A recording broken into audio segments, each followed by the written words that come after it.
สบายดีท่านผู้ชมในขณะนี้เราก็เบิ่งการผ่อนเนาะของแต่ละเมืองเพิ่นแสดงศิลปะอยู่ต่อหน้าอัศจรรย์นี่เพิ่นถ่ายทอดให้เบิ่งก็เลยถ่ายบรรยากาศว้อมแต่ละเมืองก็เป็นเอกลักษณ์ของแต่ละท้องถิ่นแต่ละเมืองแต่ละท้องถิ่นมันก็สิมีเอกลักษณ์เป็นของตนเองเราก็เลยถ่ายให้เบิ่งนี่อันนี้กำลังผ่อนอยู่ให้ท่านผู้ชมได้เบิ่งนำกันว่าบรรยากาศเป็นแนวใดอันนี้คือศิลปะเด้อของแต่ละเมืองก็แต่ละเมืองก็สิมีแต่ละชนเผ่าได้เอกลักษณ์ก็สิแตกต่างกันไปที่เราจะได้เห็นได้เบิ่งได้ชมเนาะว่าประเพณีแต่ละท้องถิ่นมันสิเป็นแนวใดก็เบิ่งนำกันเลยท่านผู้ชมอันนี้แหละคือความสวยงามของประเทศลาวเรานี่บรรยากาศในงานแสดงศิลปะก็เฮ็ดให้เฮานี่ได้เบิ่งหลายสิ่งหลายอย่างความเป็นเอกลักษณ์ของแต่ละท้องถิ่น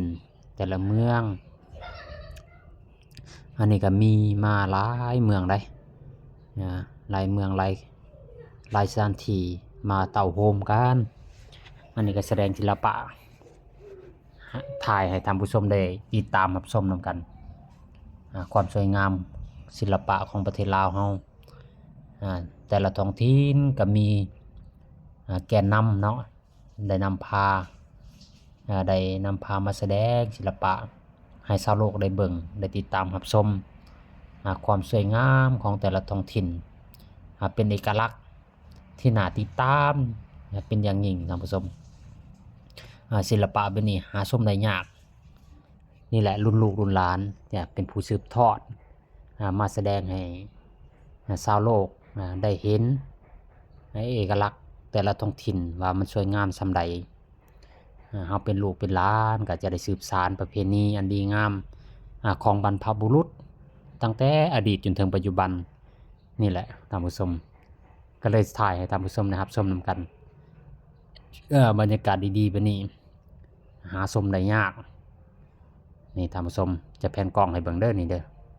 อันนี้ก็อ้อมหมดเลยนี่คนอ้อมเบิ่งนี่อ้อมเบิ่ง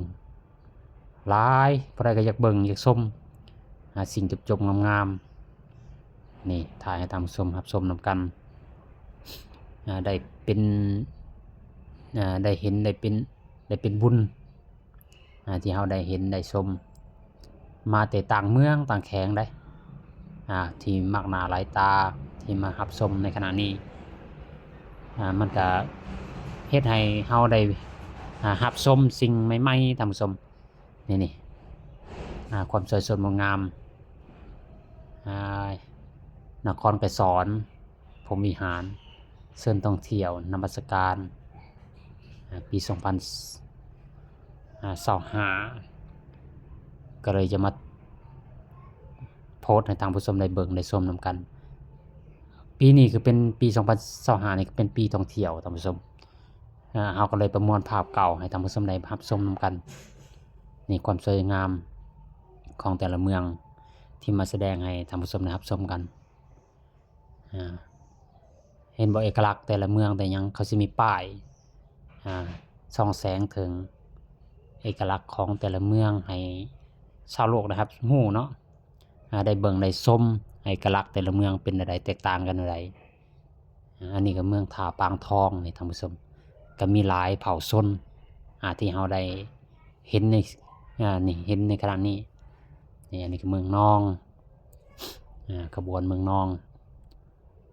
นี่เมืองนองก็มาแสดงศิลปะให้ท่านผู้ชมได้รับชมนำกันอันนี้ก็ขบวนของเมืองนองก็เป็นเอกลักษณ์เมืองหนึ่งอันนี้ก็เป็นเมืองท่าปางทองนี่ก็เป็นเอกลักษณ์ของแต่ละเผ่าชนเมืองท่าปางทองอันนี้ก็เป็นหยังเขาเอิ้นว่ากะเป้บ่ทางเหนือเขาเอิ้นกะเป้เนาะทางสวรรณเขตจะเขาเอิ้นว่าหยังนี่เห็นบ่ท่านผู้ชมขบวนกำลังเริ่มแสดงศิลปะให้ท่านผู้ชมได้รับชมนำกันความเป็นเอกลักษณ์ของแต่ละท้องถิ่นมันก็จะบ่งบอกถึงในงานครั้งนี้เนาะมีหยังก็ จัดสรรเอามาแสดงเพื่อให้แต่ละเมืองแต่ละแขวงได้เบิ่งได้ติดตามมาชมเอกลักษณ์นี่ก็ดีเด้ที่เฮาเป็นลูกเป็นหลานสืบทอดเจตนารมณ์ของบรรพบุรุษที่เอกลักษณ์ความดีงามมาเผยแผ่ให้ชาวโลกได้รับชมได้เห็นความสวยสดงดงามก็เป็นหน้าที่ย่องย่อเขาน่ะย่องย่อสรรเสริญที่เฮาได้สืบทอดสิ่งสวยสดงดงามของปู่ย่าตายายเฮาได้ปะเอาไว้ให้เป็นเอกลักษณ์ให้ลูกให้หลานได้เบิ่งได้เห็นสิ่งสวยๆสิ่งสวยๆงามๆนี่แหละเพิ่นว่าความงามของบรรพบุรุษเฮาได้วางแสดงให้เห็นตกทอดมาถึงลูกหลานก็มาปฏิบัตินำใช้ให้เกิดงอกออกผล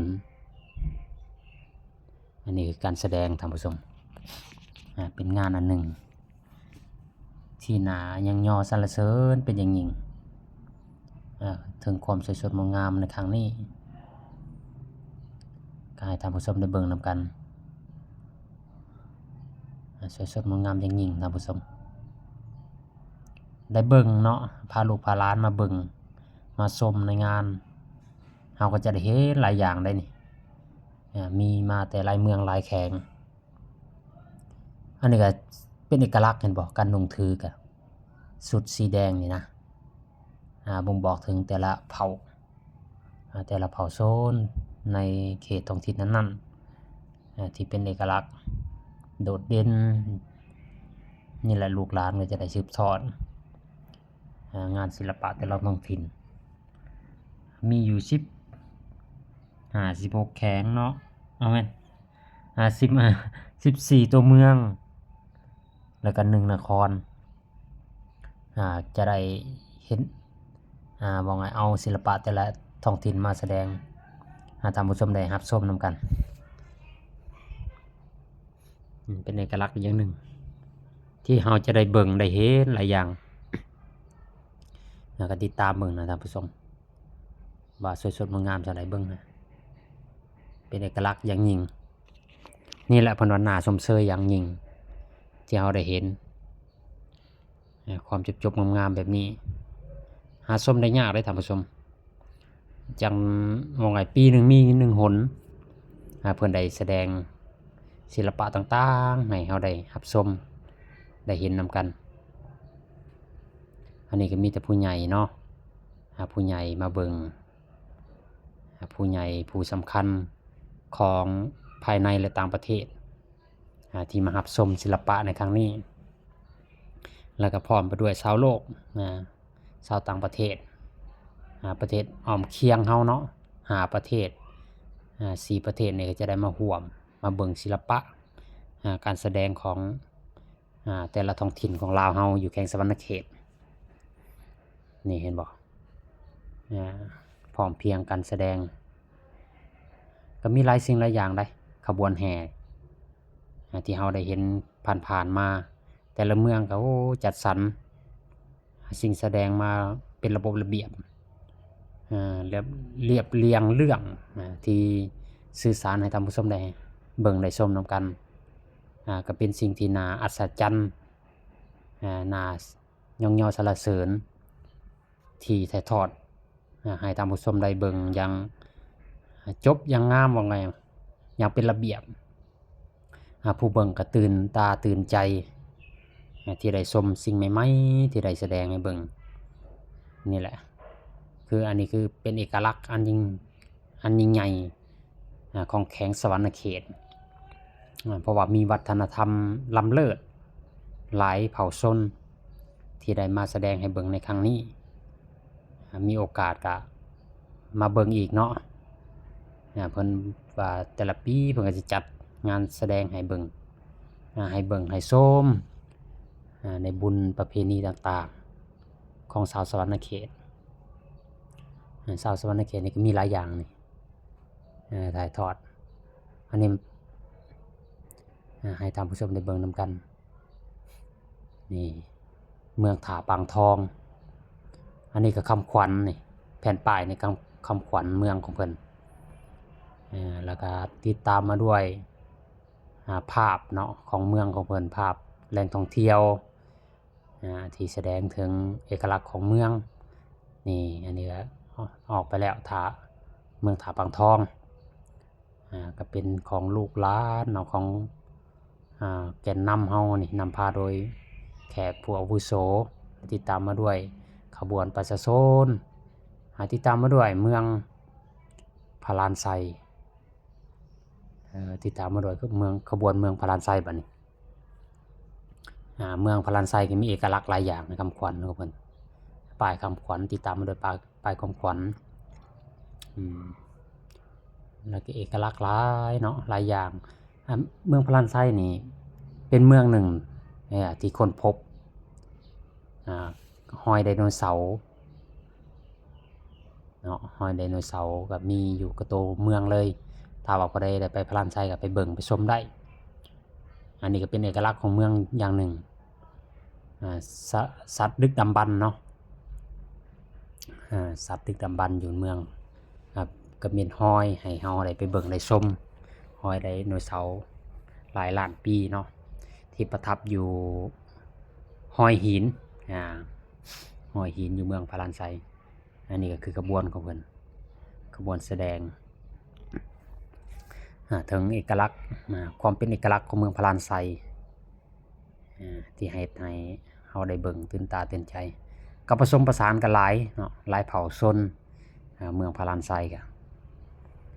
สุดสีแดงๆนี่ก็ทรงสิแม่นเผ่าปรูเนาะเผ่าปรูแล้วก็ติดตามมาด้วยเผ่าภูไทยแล้วก็เป็นเอกลักษณ์อีกอย่างหนึ่งที่มีจุดเด่นที่ให้เราได้เห็นอย่างตื่นตาตื่นใจการแสดงในครั้งนี้นี่แหละเพิ่นว่ามีโอกาสมีเวลาเราก็ต้องมาเที่ยวมาชมเปิดหูเปิดตาโอกาสดีที่ได้มาเที่ยวมาชมในครั้งนี้ขบวนเพิ่นก็ส่องแสงถึงวิถีชีวิตของเผ่าชนเนาะอยู่ในแต่ละท้องถิ่นและนี่ก็คือท้องถิ่นของเมืองพาลานไซก็สิมีวิถีชีวิตที่ทำมาหากินเนาะในท้องถิ่นนั้นๆแสดงถึงความเป็นเอกลักษณ์วิถีชีวิตดำรงชีวิตในแต่ละเขตของเมืองพาลานไซอันนี้ก็เป็นการส่องแสงถึงความเป็นเอกลักษณ์อย่างหนึ่งที่ให้เราเห็นวิถีชีวิตของชาวเมืองพาลานไซในการดำรงชีวิตอันนี้แขกหรือว่าผู้ขบวนเนาะขบวนนำหน้าอันนี้ก็การฟ้อนจังหวะแต่ละจังหวะก็เป็นเอกลักษณ์อย่างหนึ่งของเมืองพาลานไซท่านผู้ชมมีโอกาสก็มาเที่ยวมาชมได้เด้อแต่ละปีพาลูกพาหลานมาเบิ่งความสวยสดงดงามแต่ละเอกลักษณ์ของแต่ละท้องถิ่นแต่ละเมืองที่เฮาได้มาเที่ยวมาชมจะเฮ็ดให้ลูกหลานเฮาตื่นตาตื่นใจได้ศึกษาในเชิงหยังก็เอิ้นว่าฮิตของประเพณีท้องถิ่นที่ให้ลูกหลานเฮาได้ซึมซับประเพณีอันดีงามของแต่ละท้องถิ่นให้ฮู้จักว่าแต่ละท้องถิ่นของลาวเฮานี่หรือว่าของชาวสวรรณเขตนี่มีวิถีชีวิตที่สวยสดงดงามแต่ละเขตแต่ละท้องถิ่นเฮาเป็นลูกหลานชาวสวรรณเขตและทั่วประเทศจะได้เห็นเนาะความสวยสดงดงามอันนี้ก็เป็นแข้งหนึ่งที่มีฮีตของประเพณีอันเด่นของชาวสวรรณเขตว่าขับลำ4จังหวะฮีตของประเพณีอันดีงามของชาวสวรรณเขตที่สืบกันมาตั้งแต่ดนนานจนถึงปัจจุบันนี่แหละเพิ่นว่าชาวสวรรณเขตนี่อุดมสมบูรณ์หรือว่าอุดมไปด้วยความเป็นเอกลักษณ์ความเป็นเอกลักษณ์ของแต่ละเผ่าชนแสดงถึงความรุ่งเรืองทางด้านศิลปะของแต่ละท้องถิ่น หรือว่าประจำชาติของประเทศลาวเฮาและรวมไปด้วยชาวสวรรณเขตที่มีความเป็นเอกลักษณ์และมีความภาคภูมิใจในประเพณีแต่ละท้องถิ่นของตน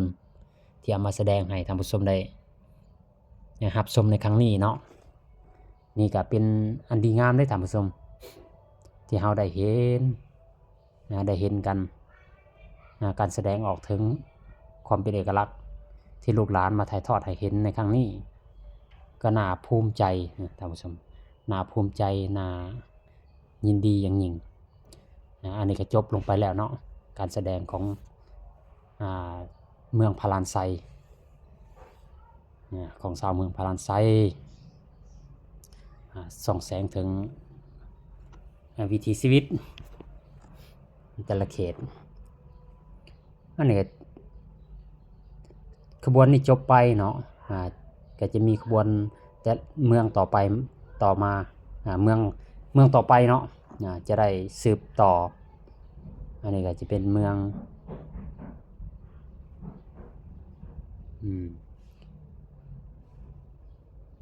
อาจสะพังทองเนาะติดตามมาโดยเมืองอาจสะพังทองแต่ละเมืองก็จะได้แสดงจุดเด่นของแต่ละเมืองเนาะแล้วก็ความสดงดงามของแต่ละเมืองแต่ละที่เฮาแสดงถึงก็เป็นเอกลักษณ์ได้ของแต่ละเมืองอันนี้ก็เมืองอาจสะพังทองชาวเมืองอาจสะพังทองมีเวลาก็มาเที่ยวนะมาเที่ยวเลยมาเที่ยวมาชมได้เพราะว่าฮีตของประเพณีอันดีงามนี่เฮาเป็นลูกหลานก็พากันสืบสานเนาะสิ่งที่จบๆงามๆตกทอดถึงลูกถึงหลานให้ได้นี่ก็เป็นเอกลักษณ์อย่างหนึ่งที่เฮาเป็นลูกเป็นหลานก็ได้รับชมฮีตของประเพณีอันดีงามนี่สืบไปให้ชาวโลกได้เห็นว่าประเทศลาวเฮานี้มีจุดเด่นจุดสวยสดงามนี่แหละเพิ่นว่าเอกลักษณ์ของลาวเฮานี้มีหลายอย่างที่หาประเมินค่าบ่ได้ค่านี่โอ้ยความสวยสดงามนี่บรรพบุรุษลาวนี่สืบมาว่าเป็นการขับลำฟ้อนหรือว่าศิลปะการนุ่งถือเป็นเอกลักษณ์ได้บ่ว่าผ้าสิ้นผ้าหยังต่างๆเป็นเอกลักษณ์ที่ส่องแสงถึงความรุ่งเรืองศรีวิไลศิลปะการนุ่งถือการฟ้อนขับลำต่างๆที่ให้ท่านผู้ชมได้รับชมนำกันในครั้งนี้น่ายินดีน่าอนุโมทนาอย่างยิ่งมีโอกาสมีเวลาก็สละโอกาสเวลาพาลูกพาหลานได้ลูกหลานเนี่ยมันได้มาเห็นก็ตื่นตาตื่นใจท่านผู้ชมเอกลักษณ์อันเด่นสวยสดงดงามแบบนี้มีโอกาสมีเวลาก็มาเที่ยวมาชมเป็นฮีตของประเพณีอันดีงามที่สืบสานสืบทอดกันมารุ่นต่อรุ่น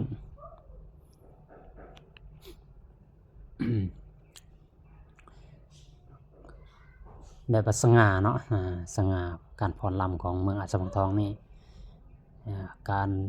นุ่งผ้าสิ้นผ้าเบียงเนาะก็เป็นจุดเด่นเลยการขับล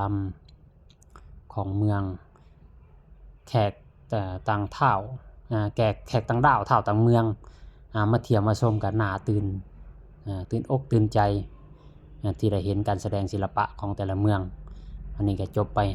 เมืองอาจสะพังทองบรรยากาศอันนี้ก็ส่องแสงถึงความสามัคคีเนาะของเมืองอาจสะพังทองมีการตีกองตุ้มกองหางอันนี้ก็เป็นศิลปะดนตรีของพื้นเมืองลาวต้องมีกองตุ้มกองหางเป็นสไนเนาะเป็นแซงอันนี้เป็น ดนตรีของประเทศลาวเฮาอันนี้ก็กระบวนเมืองอัสสัมชัญทองก็จบไปเนาะให้ท่านผู้ชมได้เห็นได้ติดตามรับชมนี่อันนี้ก็ติดตามมาด้วยเมืองอัสสัมชัญเมืองอัสสัมชัญนี่เป็นเอกลักษณ์อันหนึ่งได้เมืองอัสสัมชัญเป็นเอกลักษณ์ที่เด่นก็ว่าได้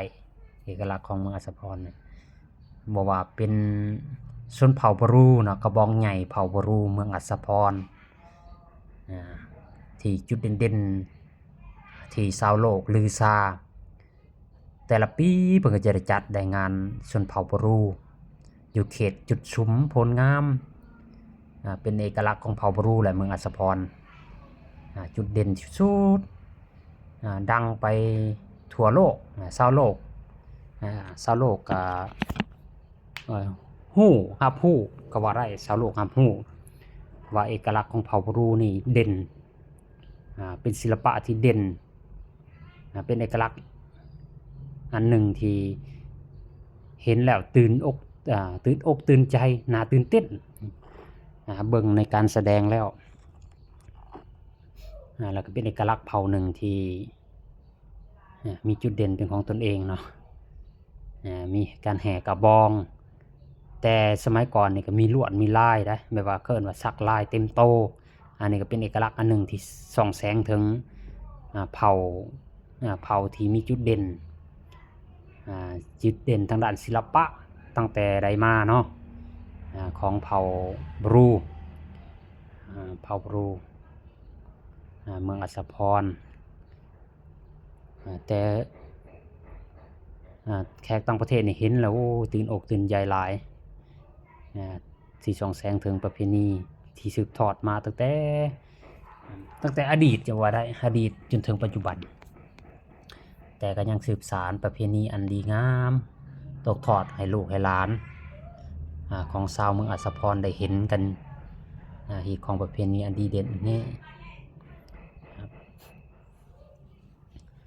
แล้วก็เพิ่นได้บรรจุเป็นศิลปะท้องถิ่นศิลปะท้องถิ่นหรือว่า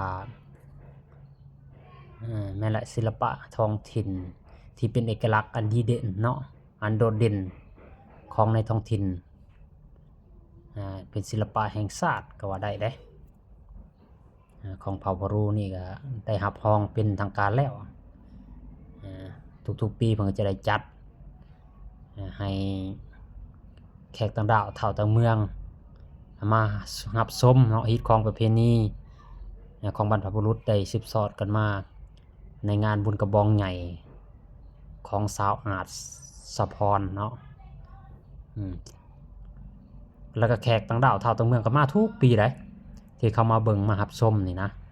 บุญกระบองใหญ่ก็เป็นชื่อเสียงอันหนึ่งให้ชาวเมืองอัสสัมชัญและชาวสวรรณเขตที่ได้เป็นเอกลักษณ์อันหนึ่งที่เฮ็ดให้ลูกหลานที่ได้สืบทอดมานี่มีความภาคภูมิใจเป็นอย่างยิ่งท่านผู้ชมของชาวเมืองอัสสัมชัญนี่กระบองเพิ่นก็จะมีจุดเด่นมีจุดเด่นอย่างยิ่งที่ท่านผู้ชมได้มารับชมในครั้งนี้เนาะก็ได้เห็นหลายสิ่งหลายอย่างและก็ความเอกลักษณ์ของแต่ละเมืองให้ท่านผู้ชมได้เห็นกันก็มีความปิติเนาะที่ได้เห็นความเอกลักษณ์หรือว่าเอกลักษณ์ของแต่ละท้องถิ่นแต่ละเมืองที่ถ่ายทอดออกมาให้ท่านผู้ชมได้เห็นในครั้งนี้ก็มีความภาคภูมิใจเนาะที่ได้มาเห็นบางคนก็มาแต่ต่างเมืองต่างแขงพาลูกพาหลานมาและก็ได้รับชมศิลปะอันสดงดงามในครั้งนี้เนาะก็ยินดีนำที่ได้พาลูกหลานมาเห็นการเป็นเอกลักษณ์ของแต่ละเขตนี้ก็ให้มีความสุขในการมารับชมแล้วก็มีความสุขความเจริญกับเพื่อนกับซานเนาะก็ให้เดินทางด้วยความสวัสดิภาพเพิ่นว่านี่เป็นเอกลักษณ์จุดเด่นอันหนึ่งเด้อ ที่เราได้เห็นแล้วก็ควรจะพากันรักษาเนาะฮีตของประเพณีแต่ละท้องถิ่นเอาไว้ให้ลูกหลานได้รับชมกันต่อไปก็ขอบใจเนาะที่ติดตามรับชมกันทั่วหน้า